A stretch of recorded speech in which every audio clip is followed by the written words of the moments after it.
Ayan yung pinupuntahan namin kung kukuha kami ng mga Christmas tree, fresh na Christmas tree. At kung meron naman yung mga pinagtanggalan dyan, yung mga branches na exist ng Christmas tree ay pwede naman mong hingiin. So, ayan po, yung lugar na yan ay napakaganda po. Yung anak ko ayaw niyang ma-videohan.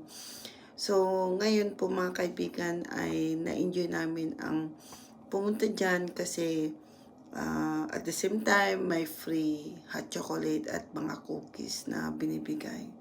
Thank you for watching.